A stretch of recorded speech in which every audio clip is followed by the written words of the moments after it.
Some people have also asked me why I'm not working with the opposition. That is the Honorable Kalonzo Musyoka, the Honorable Eugene Wamalwa, the Honorable Peter Munya, the Honorable Jeremiah Kioni, the Honorable Martha Karua, and those people who are in the opposition.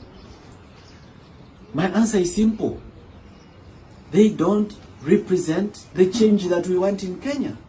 The opposition in Kenya has gone to bed with government. These people are even driving cars that are fueled by William Ruto himself. Some of them, their hospital bills for their kin are being paid by William Ruto himself. William Ruto is paying rent for some of them. So why would I join them? It will be a betrayal of Kenyans. I will be joining them to betray Kenyans. These people hawana hata moral authority sahi ya question government. That's why they cannot question anything.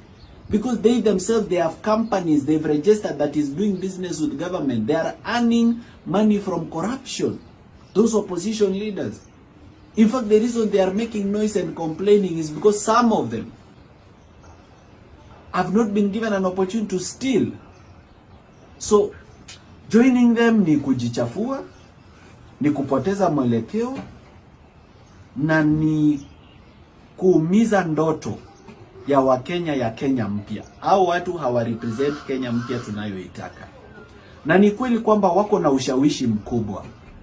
Wengine wao wako na makabila ambayo yanawafuata. Kwamba huyu ni wa kabila fulani, huyu ni wa kabila fulani, usiposhikana na huyu, hiyo kabila haitakusupport. I want to say this, mambo ya ukabila mimi nimemalizana nayo. Leo Wakenya wakisema nisimame kiti na niende nipate kura 20. Lakini hizo kura 20 ni za watu ambao hawataki ukabila. I will die with my 20 people and let the tribal person win with the 7 million people. Mimi sina shida. I'm just trying to represent a new way of doing things. And it's not do or die for me. I just want to show that it can be done. It will be done. And even if we don't win it now, we need to plant the seed of change and start watering it. So those people have told me that we liked you when you were doing the Vampire Diaries alone. You should continue doing it alone. When the media was calling me civil activist, political activist, others were calling me content creator and what have you, I want to assure them this.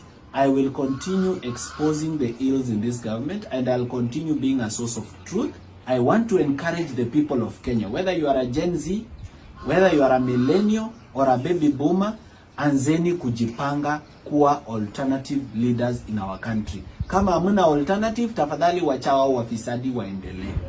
Because there is no way there's going to be a vacuum. Lakini kama umejiamini na unajua unaweza, ile kitu tu hauna ni pesa. Nataka uelewe hivi. Tayari tumeanza civic education ya kubadilisha mind ya voter wa Kenya. We need to change the way Kenyan voter thinks. Wawache kudemand pesa kwa wanasiasa ama ukabila, wakuwe watu ambao wanaangalia mbele maendeleo. Kwa hivyo ni wakati sasa wa kuanza hayo mabadiliko. If not today, then when will we do it? If not you who is watching me, then who will do it?